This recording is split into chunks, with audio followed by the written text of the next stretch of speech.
Hey everyone, and welcome to another episode of Eating at a Meeting. I am your host, Tracy Stuckrath, and I'm having a problem here on one of the links. We're going to try it again. Go live on Instagram, and this is what happens when you're the tech person and the host of your own event. So here on Eating a Meeting, we talk all things food and beverage as it relates to meetings and events, eating at a meeting, and how to be safe, sustainable, and inclusive. And I get to talk to amazing people in all facets of food and beverage, whether it's doctors or farmers, or my guest today, a chef. Susan Barocas has been Barocas. I said it right before we went live. Barocas. She's been cooking since she was 4 years old, and she finally made food her life professionally in 2012 after a career in public relations and as a documentary filmmaker. I'm so excited to learn more about that too. Today, she is a chef, a food writer, and a cooking instructor and speaker across the U.S. and internationally. So welcome to the show, Susan. Thank you. I'm so delighted to be here. I am so excited to have you. And I'm going to put the title of what we're going to talk about: Uncover the Rich Traditions of Jewish Cuisine with the Culinary Expert.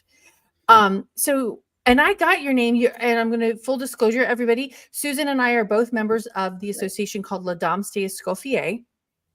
She's in DC and I'm in North Carolina. We randomly met in DC a couple weeks ago. It's so exciting. It's great.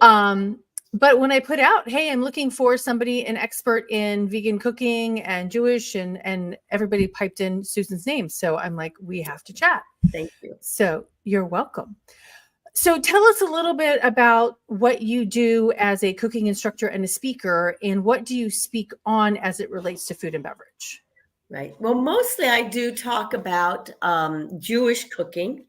And specifically, my specialty is Sephardic food, or non-Ashkenazic food, which means food from the diversity of Jews beyond Eastern Europe, which in the United States isn't very well known.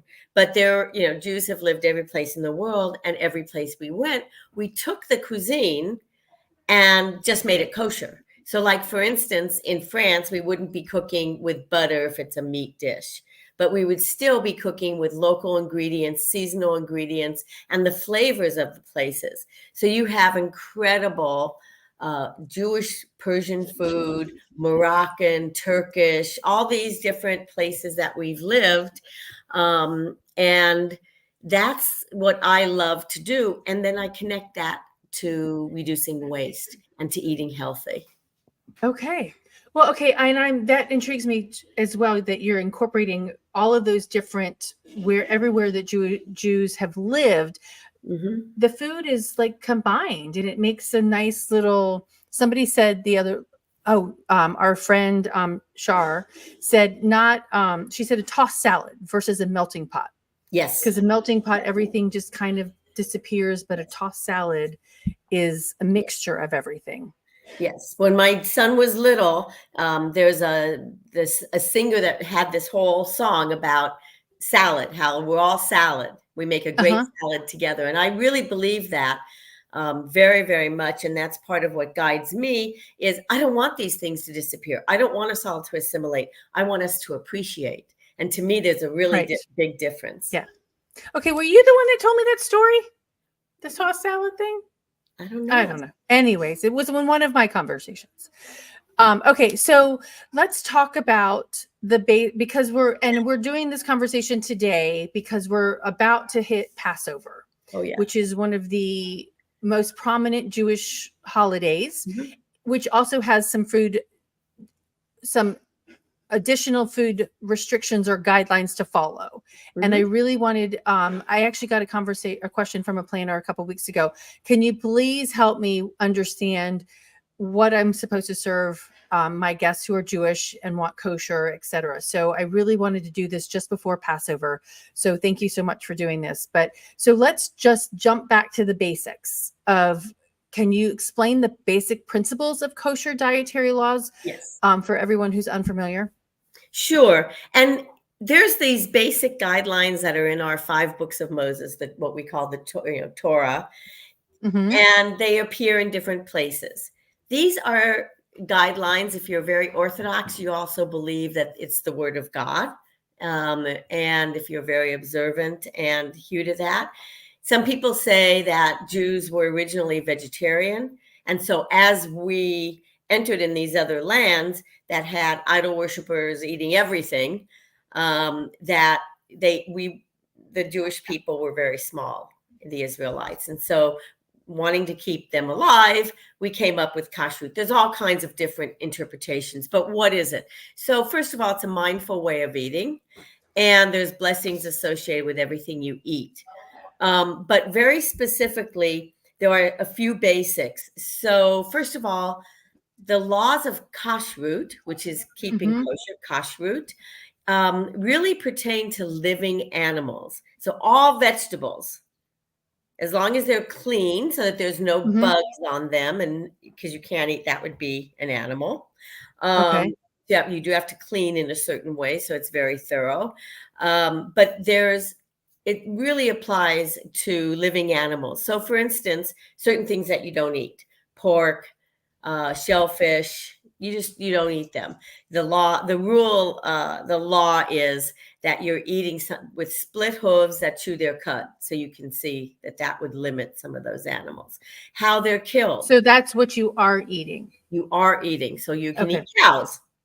Okay. Are a great example.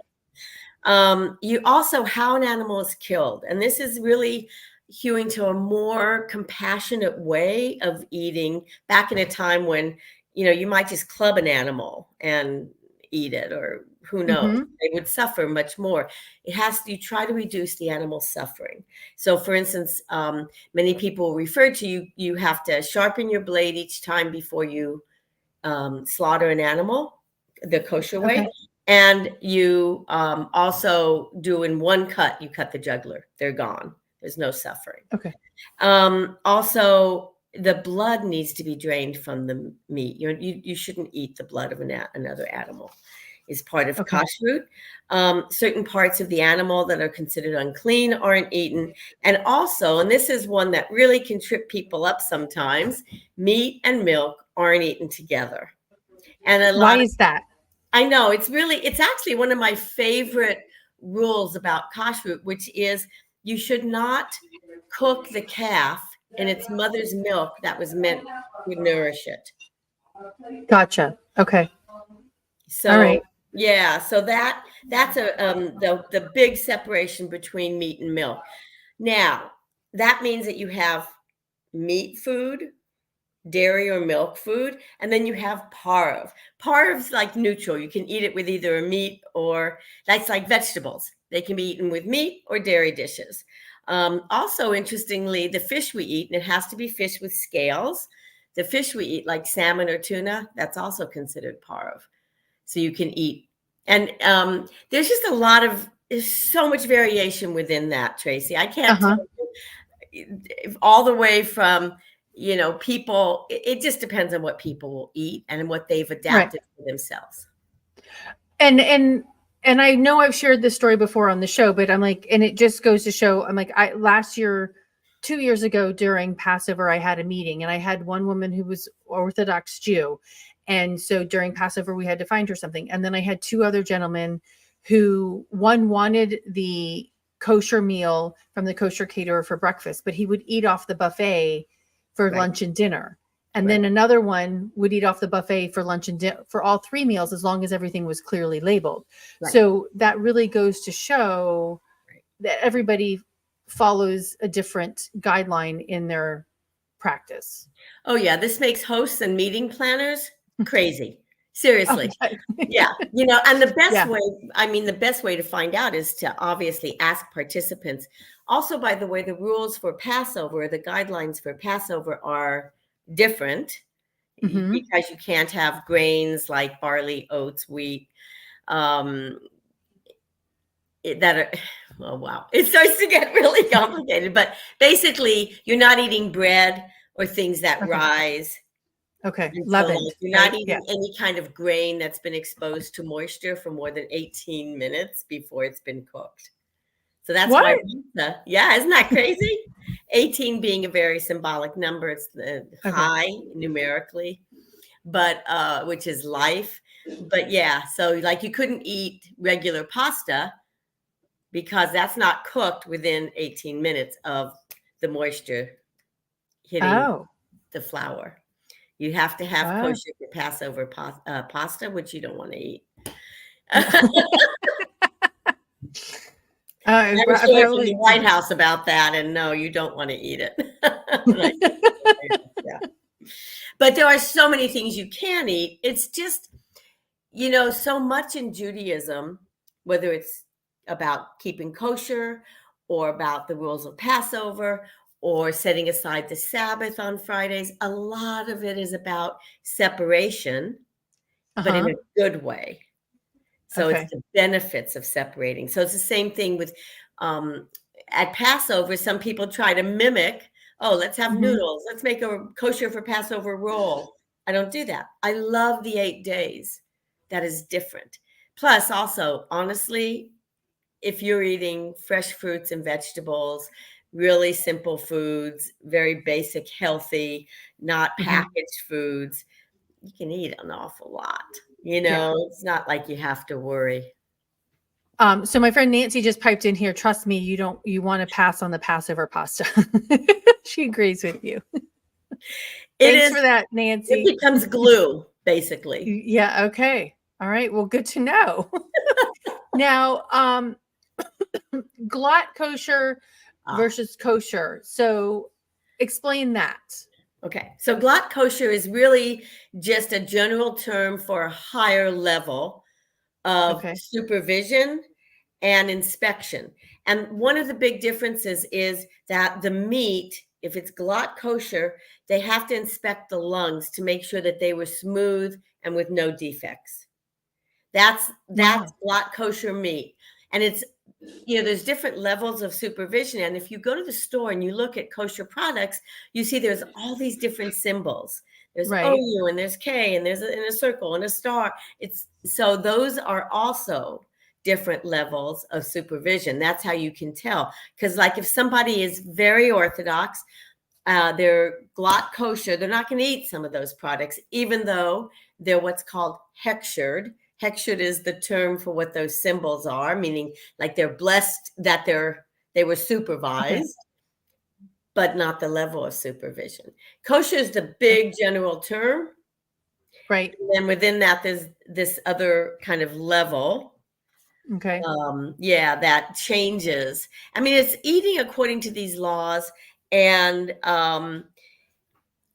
it's actually, excuse me, from kosher, just kosher, to glatt kosher, there are so many steps. And what you indicated about the people at the meeting and what they would eat. Like some people who keep kosher will eat anything vegetarian or vegan, I should say, anything vegan that is cold. And some people will eat vegan that's cooked. And then some people will eat vegetarian, like eggs. Some people might even eat cheese if you can tell them that the cheese has no animal rennet, unless kosher cheese can have kosher animal rennet. Otherwise, it really does need to be from plant sources or microbiome. Okay, so you've just blown my mind in so many directions. I know. And you did make a good point, because this is going to drive meeting planners crazy. So how do we, I recommend, on a registration form saying, do you follow kosher or do you follow halal? But if somebody says kosher, what's the next question when I pick up the phone and I call you? How do I politically correct, nicely ask you, what should I be preparing for you?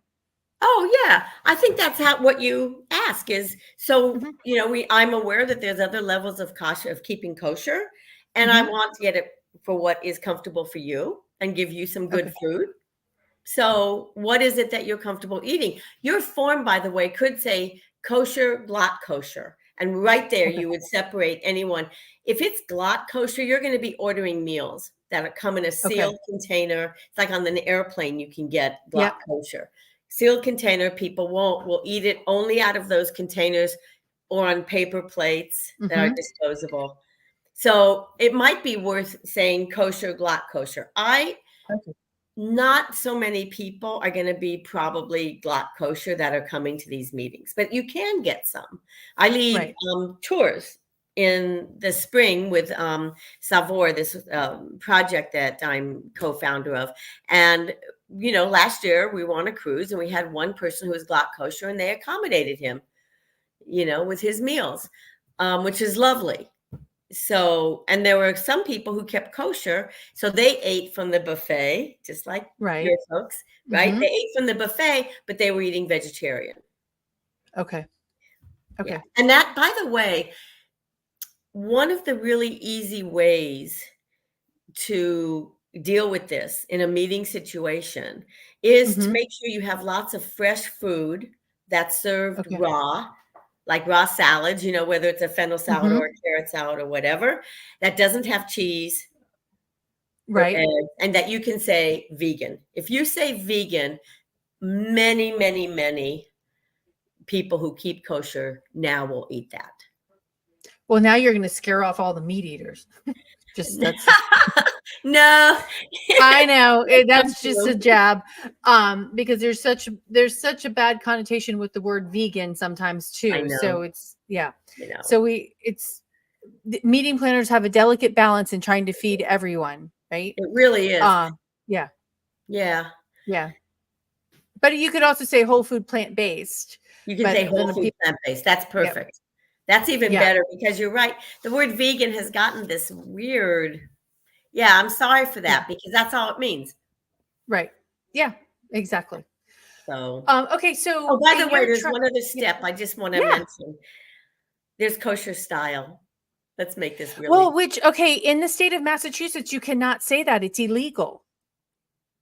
What? I know. I found that out like a decade ago. I need to go look the law up, but it says you're not allowed to use that terminology.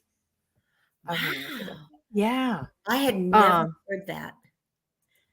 Because kosher style just means you're not mixing dairy and meat at the same meal. And there's no foods that someone who keeps kosher wouldn't eat, like shrimp or pork or crab, that kind of thing.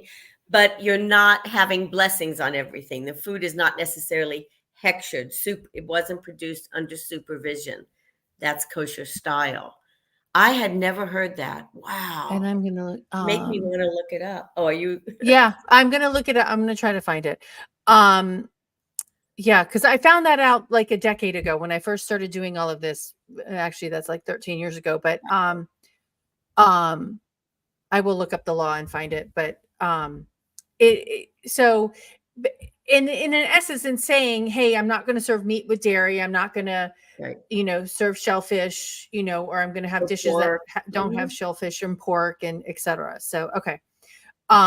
It's also, by the way, the same thing applies for Passover in that some people will eat out, but they will eat nothing that has anything that wouldn't be kosher for Passover. So bread, noodles, all that kind of stuff. And other people won't eat out at all for the whole week. Okay. Well, okay. And then I've had some people say, like one gentleman told me he grew up with his mom had 7 sets of dishes in the house. And one of them was to go eat pizza on the porch on Saturday.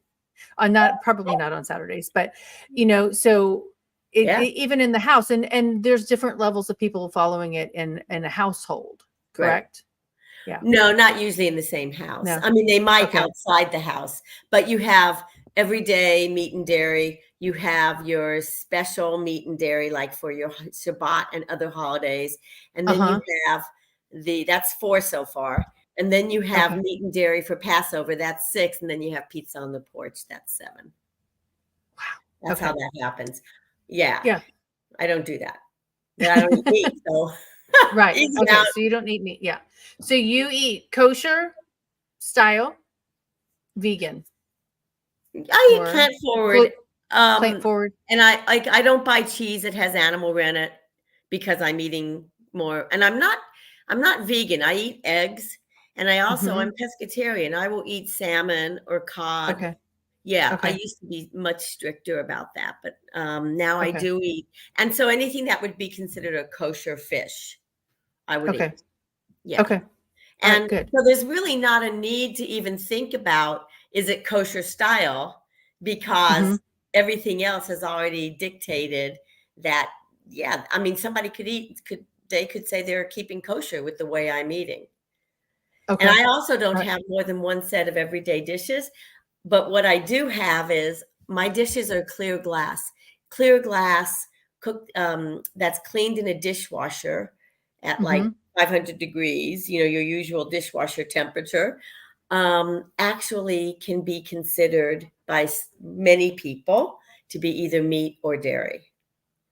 Oh, which is why a glass dish versus a white dish? Because it's not porous. Oh, ceramic is porous. Oh, yeah. So you can really clean it completely. Right. And so I've had people who keep kosher come to my house and eat off of my dishes. Okay.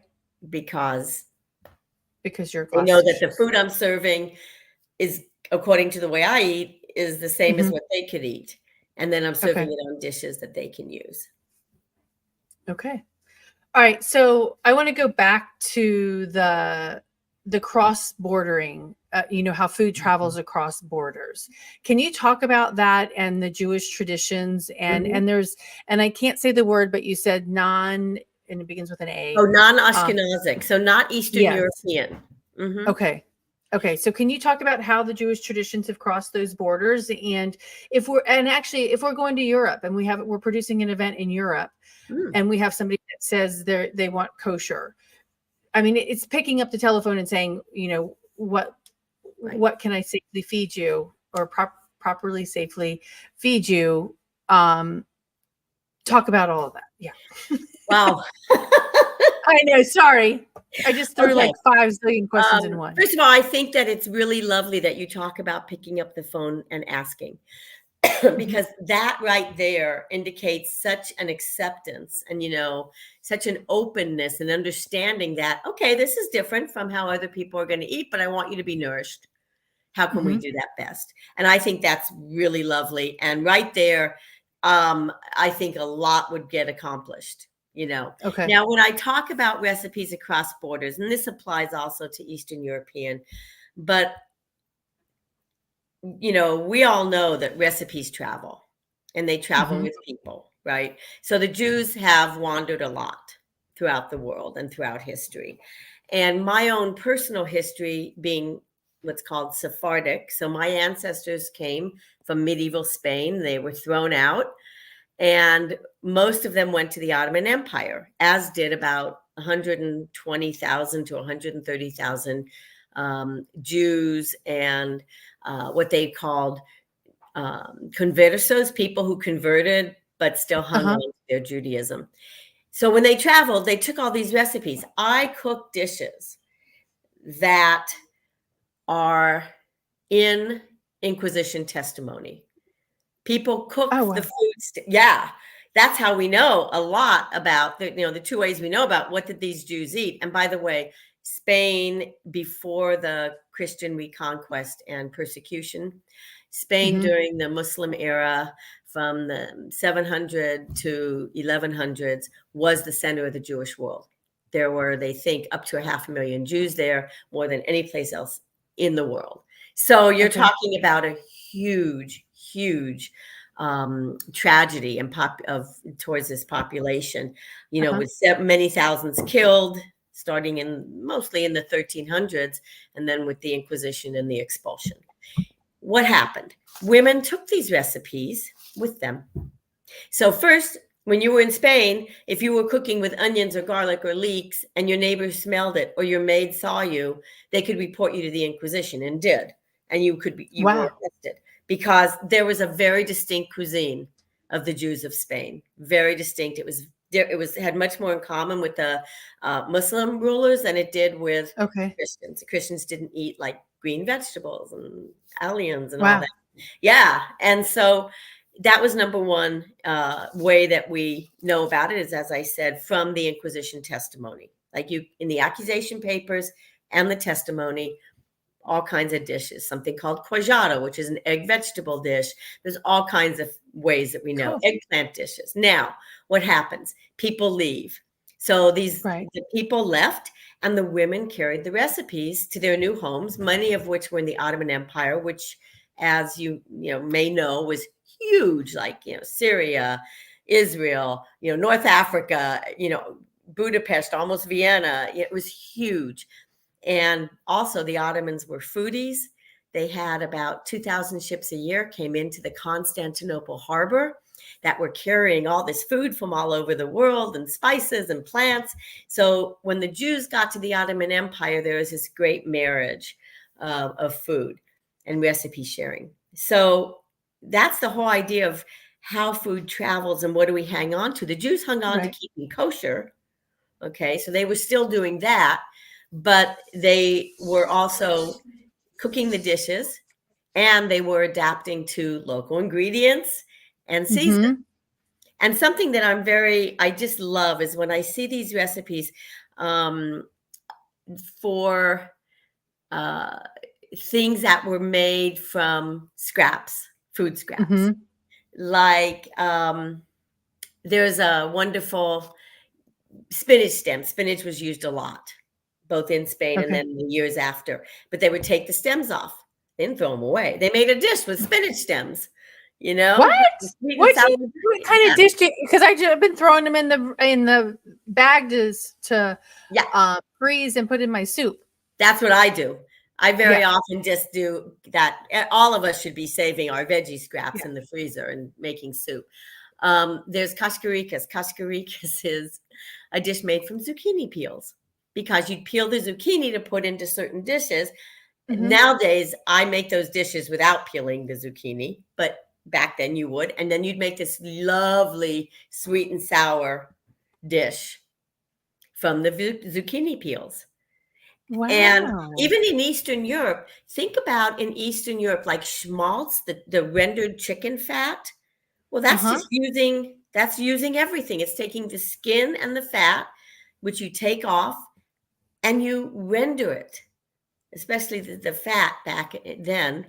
I use the skin too if I make it, but it's really very important to think about that we're not the first ones to do this. In fact, we need to get back to it because how did people eat up until refrigeration and transportation? They ate local and seasonal. And there's a very interesting story about noodles, which actually the first record of is in, I think it's the 7th century in Arab, these tablets from Arabia. And, but in Eastern Europe, you would have all the bread would dry out during the week, right? Because it was no preservatives. You would take that bread, soak it in water, mix it with goose fat or chicken fat, and make it into basically a dough. You would roll that dough out, cut it, and you'd have noodles. So on Friday for Shabbat, when you want a special meal, you'd have these noodles in your soup that were made from all these stale ends of bread. Wow, that's pretty cool. I think that people used to really know much more about how to eat waste-free. Right. And we've gotten away from that. And it's like, let's go back. Let's go back. Yeah. Very cool. I had a question in there. There's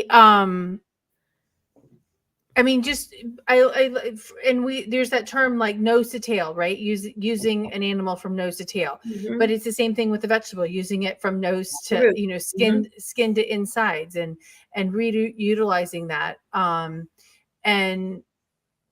I learned from my friend Nancy Waldeck a decade plus more, to take those vegetable scraps and put them in the bag. And I put the onion peels in the other day and my mom's like, what do you mean the onion peels? I'm like, they have a lot of flavor. Oh yeah. Adding that in. There's actually a dish, if I can interrupt here, there's a dish called huevos haminados. That's the hard cooked eggs that used to be cooked in the Sabbath stews.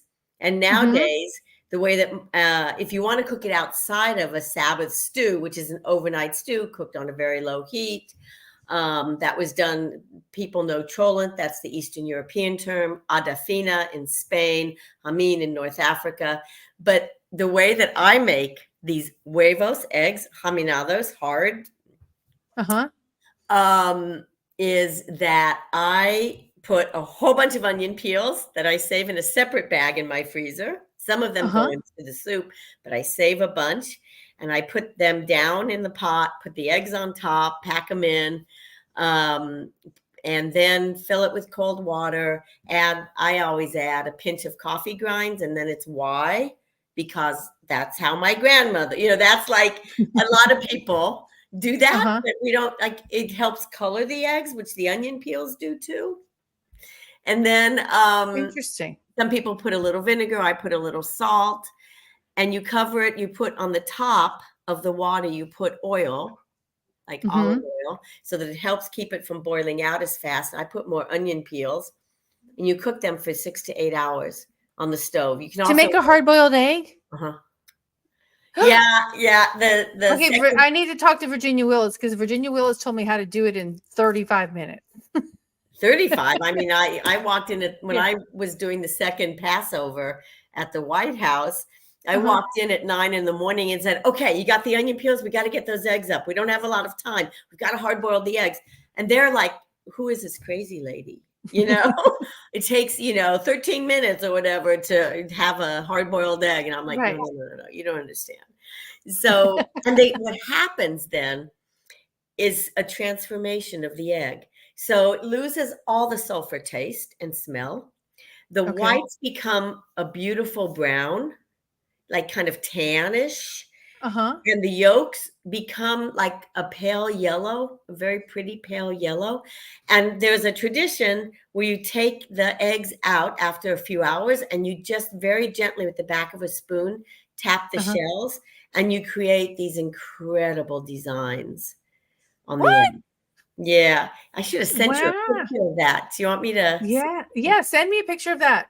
That'll be cool to share later. Yeah. Okay. So, because we're talking about all this, are there other traditional Jewish dishes that are even more traditional dishes that we should be paying attention to that could be incorporated into everyday lives that meet both kosher guidelines as well as non-kosher guidelines and that are delicious? Everything. No, it's Jewish food in the U.S. is considered Ashkenazic food, Eastern European food. Bagels, bialy, pastrami, babka, all that stuff, right? And even the kind of chicken soup that is most popular. It's all this from the Eastern European. It is a matter of numbers, because even though there were more Sephardic Jews in the world, or non-Ashkenazic Jews, I should say, from all over the world, when we came to America from basically the big immigration of 1890 to 1920, 22, you had 2 million Eastern European Jews come during that time, including part of my family, mostly from the Pale of Russia, Poland, Lithuania, that whole, Then you also had 30 to 40,000 Oriental Jews. So those who didn't, they're called Oriental Jews. Those who didn't speak Yiddish at first were not considered Jewish. I heard from somebody who was a young man who came during that time, and he said that because what they spoke was the language of their country that they came from, Turkish or Greek or whatever, and Ladino, the language of the Sephardic Jew, which was over time, it was the Spanish of the Middle Ages, not modern Castilian. The Spanish of the Middle Ages mixed with a little Hebrew, a little Greek, a little Turkish, some Judeo-Arabic, wherever you came from. And it wasn't Yiddish, and no one could understand them. So they wrote to the chief rabbi of Cuba saying, "What's with this? They say they speak Spanish. Are they Jewish?" And he had to write back to Ellis Island and say, "Yes, they are Jewish." But you can see that imbalance of numbers. Well, why is it that we know, we don't know burekas and baklava is a whole other thing because it's become popular in its own right. But we don't know about Sephardic and Mizrahi, which is Persian and Yemenite, and Maghrebi, which is North Africa. We don't know those foods as being typically Jewish the way that we know these other foods from the delis and Right. from just the number of families. Right. And yeah, so that was a really huge influence. I lost whatever the question was. It's okay. It was like, what can Oh, everyone right. eat that follows traditional things? But okay, but I'm going to switch that a little bit. I mean, how have those traditional dishes been adapted to Mm, contemporary tastes? mm. Well, one thing is many of them have been made plant forward. So like Okay. you have really yummy vegan or vegetarian chicken soups. Actually, they Hmm. tend to be, plant forward vegan because what you can do is it can involve cooking a lot of vegetables. You can roast the vegetables first, and you Hmm. get this rich taste, especially by the way you get it from those onion skins, which give you the golden color that you want in your Okay. chicken soup. And matzo balls can be made vegan. There's all different ways to make matzo balls if that's your thing. But you also can make the small gandhi. You can make the small little meatballs from Hmm. Beyond Meat. Or imagine Right. that. You can Right. do you can adapt things. I just did an event that was a Jewish food conference, and I was the chef de cuisine for 200 people for 3 days. I force fed them. No, but no, we did. But we had a Turkish dinner one night, and it was meatballs. And for most people, were eating the meatballs. And by the way, our sauce was a tahini sauce, which was Okay. delicious together. And of course, meat and milk, it was fine. But Okay. they had these wonderful with herbs and this and that. Well, we also served Beyond Meat meatballs with all the Hmm. herbs and this and that, Right. and they were delicious too. And so totally inclusive. Right. So there's And a the lot of tahini. adapting plant forward. Okay. All right. Awesome. And then just for people to know, tahini is made out of sesame seeds. Yeah. So that Paste. takes Mhm. the paste. It takes the milk option out of that. So no, Right. that sounds delicious. Yes. And were those gluten free as well? And actually, I have a question from Instagram here. Toby is asking, would love to hear more about Passover at the White House. That was fun. It was So tell us about that. really okay. Yeah. Well, it was the last three Seders that President Obama did in the White House, and they're Hmm. private, and so there are 20 to 22 people. And I worked in the kitchen with the wonderful, wonderful Christetta Comerford, who's the executive chef, and Susie Morrison, who's the pastry chef, and they're just terrific. But it was very interesting. The first year I didn't do as much. It happened that there was a guest chef. I was asked to be a guest chef there because Michelle Obama was not happy with the food. Like she felt like it wasn't healthy enough. It's very traditional Ashkenazic Eastern European food. And so I was brought in. The first year I did a chicken with preserved lemons and olives, which is a very classic Moroccan dish, and not a lot else. I rolled some matzo balls that were already made. And then I don't know, I guess they trusted me. So the second year I got to have an influence on the menu much more. And I was able to make those huevos haminados, and Uh-huh. also to make uh, Moroccan haroset balls. So haroset's one of the very big symbolic foods that's served at a Passover Seder. And haroset is a mixture that's supposed to be evocative of the bricks and mortar that the the Hebrew slaves, were forced to work for the Pharaoh to build storehouses. And Oh, wow. yeah, so if you ever look up haroset with either CH or just an H, ROSET, you will find so many recipes. It's so classic. It's really representative to me of every place Jews have lived. Iraqi harosis might just be date syrup, Ceylon, with some walnuts, maybe a little Okay. cardamom in some people's. Persian, I love I make a cardamom. Persian haroset. It's got four kinds of nuts and fresh fruit, pears and apples, and dried fruits, and vinegar and ginger. I mean, it's completely different. Why? Right. Because people were cooking with what was around them too. Why is the haroset most people know in the US, it's apples and walnuts? Because they would be lucky in Russia if they had that left in the cellar at the end of the winter. Anyway, so at the White House, gosh, that was a fun time. It was very So fun. who was that dinner for? It was basically for Jewish staff members and some of the first family's close friends. Okay. So I believe Valerie Jarrett was there the first year. You know, there were just different people, but it was a lot of the staff members who were Jewish.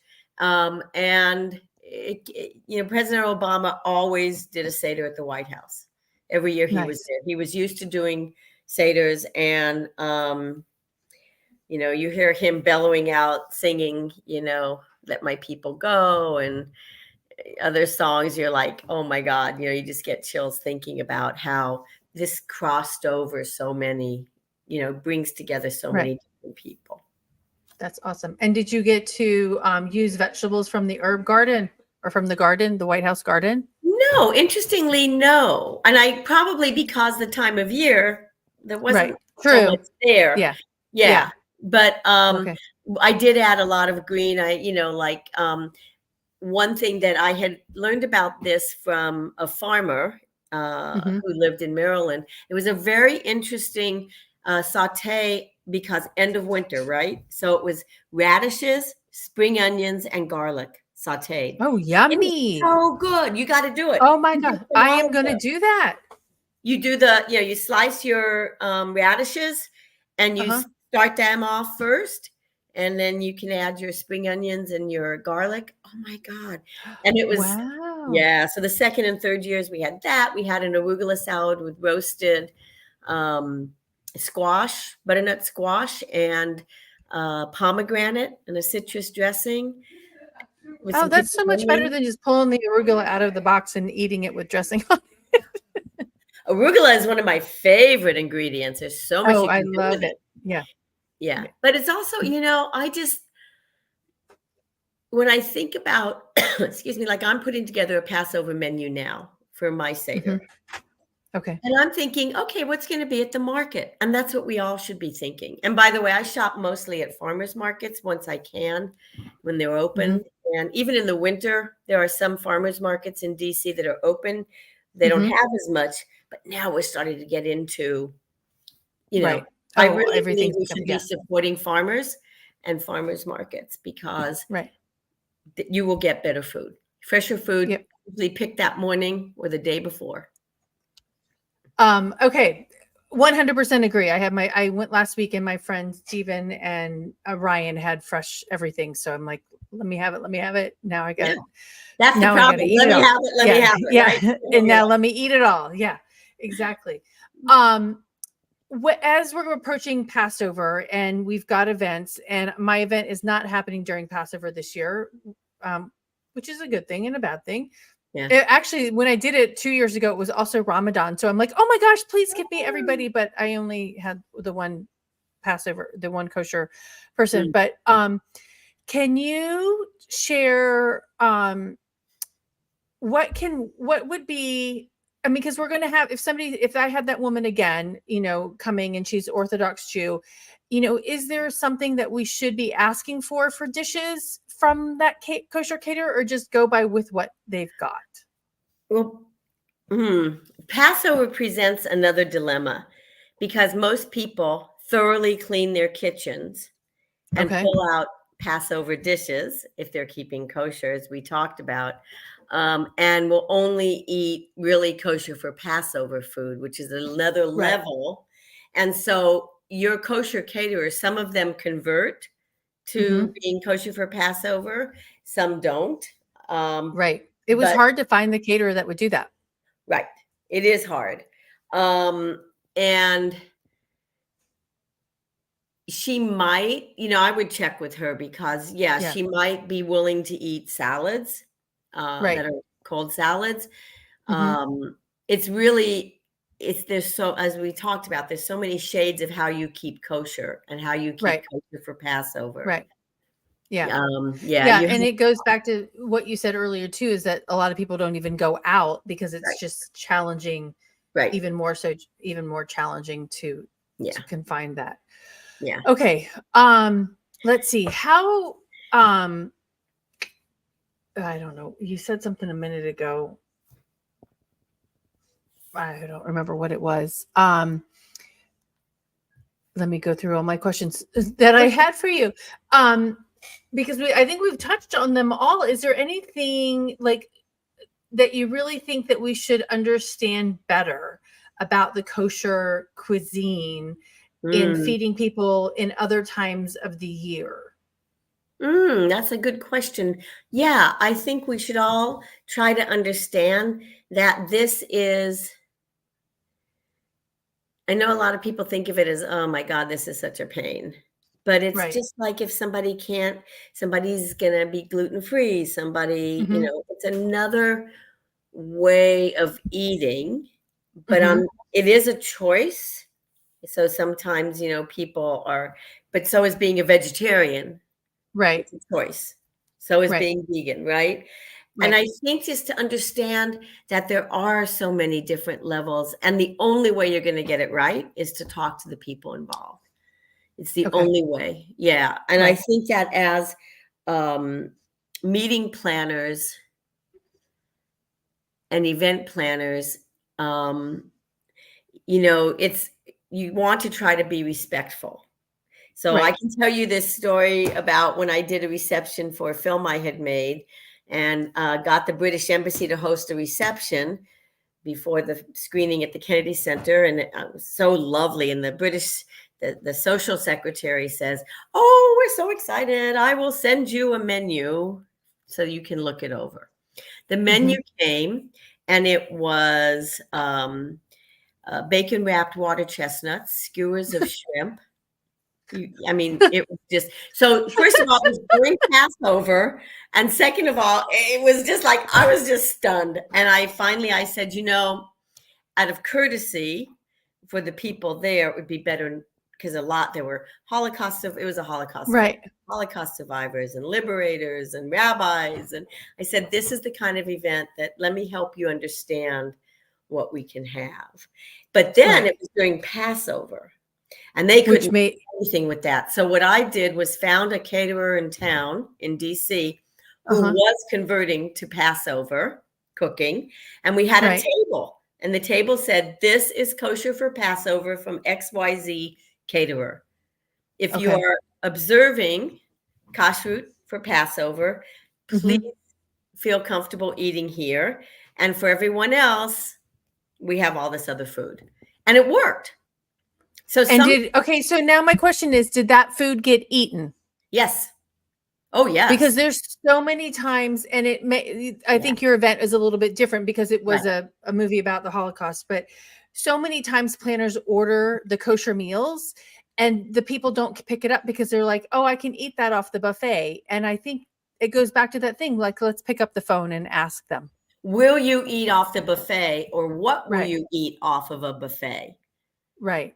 And do you need a kosher meal just in case, or is this a kosher meal because you really don't want to eat off the buffet? And obviously, if it's meat of any kind or chicken, then it has to be kosher. Right. But yeah, I know it's so hard. It's so hard to predict the quantity of food you don't want to waste, and you have to have enough. And yeah. Well, and then the kosher meals, when you're ordering them from a hotel and and you want that kosher meal from the kosher caterer, I was charged $176 for dinner.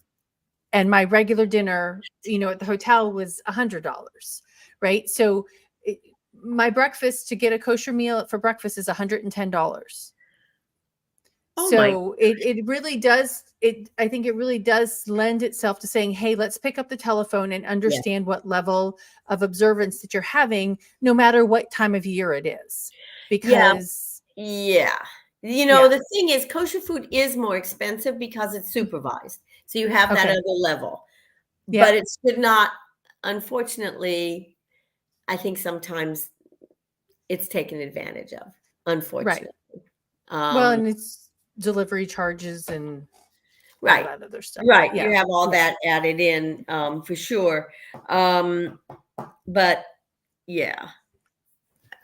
Okay. Well, all right. I think any other question? no more questions. I haven't gotten any other questions. But Okay. this has been a really good overview. Thank you so much, Susan. You're so welcome. It's quite helpful, and I love the historical aspect around it, and how the meals have changed and traveled. And I think that's really important. I interviewed a woman a couple of years ago who's trying to find those recipes and help people realize the recipes, and she's from South Africa, or South America, sorry, and making sure that those recipes are getting translated, because with the internet and with younger kids, they're not in the kitchen with grandma anymore, and those recipes aren't as close to the Right. heart. So I really think it's valuable. Thank I'll you. introduce you to. Yeah. I think that there's a few things I would say, by the way, and meeting planners should be looking at this, and caterers and hotel people. There are amazing, amazing cookbooks that are Yeah. out there, and that's All right. very How do I say now? Hag How do I say that? Sameach Pesach. Thank Okay. you. Say that Whoever again. Hag Sameach Hag Pesach, Samea which is Pesach. basically a way of saying happy Passover in Okay. more in Hebrew. And in my tradition, we say Pesach Alegre, which is happy Passover kind of in Ladino. But Okay. I was going to say, I thank you. Whoever wrote that, thank you. Nancy And did. to you. Nancy did. Yeah. Yes. I think that in my experience, caterers and hotel chefs don't always want to move off of what's comfortable and what they know. And there is such a wide variety of food out there, whether it's kosher or not. Before we went live, we were talking about, we have Japanese, we have Mexican, and that's kind of where it stops. And even the Mexican and Japanese is not so authentic. If people really care, it's not that big a deal to be able to do authentic recipes from different places. And I think that it's very, very much appreciated, and that especially hotels and caterers can become known for doing special, really different, it's like I talked about those meatballs, right? Right. It was not so different. Yeah, there were a few more Right. ingredients than some of the meatballs. The result was so outstanding. And honestly, they had to be fixed a day ahead because of the Jewish Sabbath. They were fixed ahead. They were not fried. They were baked. Then they were reheated, and they were delicious. And they were done over the course of 48 hours. So this is all possible. And I would just like to encourage all the people involved in food at different levels to please look beyond. Go look, there's great cookbooks, find other chefs from different cuisines. It can all be scaled up. Right. Almost everything. Awesome. Yeah. Awesome. Okay. Thank That's you. so No, I love that. Thank you very much. Okay. So my final question that I ask everyone is, what does a safe, sustainable, and inclusive food and beverage experience look like to you? I think for me, it's one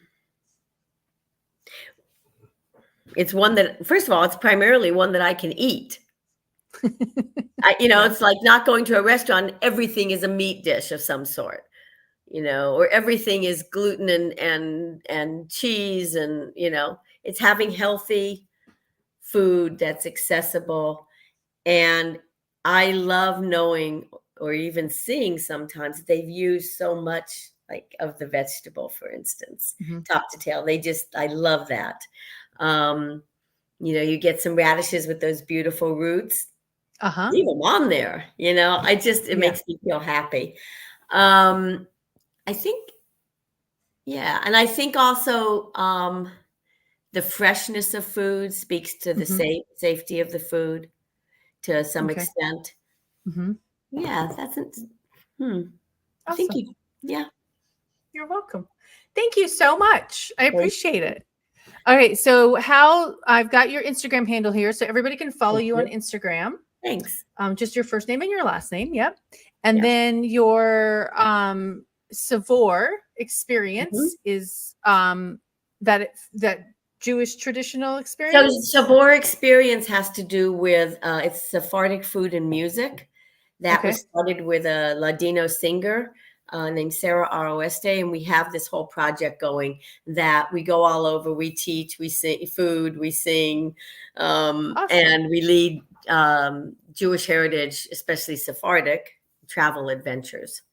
So I'm Awesome. going to Very Rome, cool. and I'm going from Rome to Sevilla in May. Nice. I know. Awesome. Very cool. All right. Well, everybody check that out. Join her. Yeah, Savor Experience is a very interesting way to start to get to know about other Jewish cultures and histories. Okay. Very cool. Well, thank you Thank so you. much. I appreciate you. And how I'm going to just say happy Passover because that words are not there for me to say. So happy Passover. I will figure that out.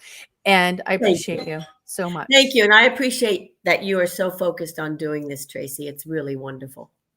I appreciate that. Thank you so much. Okay. All right. Tomorrow, there is a special episode of Eating at a Meeting tomorrow because tomorrow is Global Meetings Industry Day. And so it's actually at 10 o'clock tomorrow morning. I'm talking about the IMEX Frankfurt. Toby Diva from Atlanta says, thank you to both of us, Susan. Thank you. So I'm talking to Roger and Eric about the IMEX Frankfurt sustainability practices and around food and beverage. So tune in at 10 o'clock tomorrow morning. But until then, stay safe and eat well. And I'll be back next week actually talking about sustainable beer. So I'm excited about that. Yeah. That's nice. All right. Everyone stay safe and eat well. Thank you. Bye, Susan.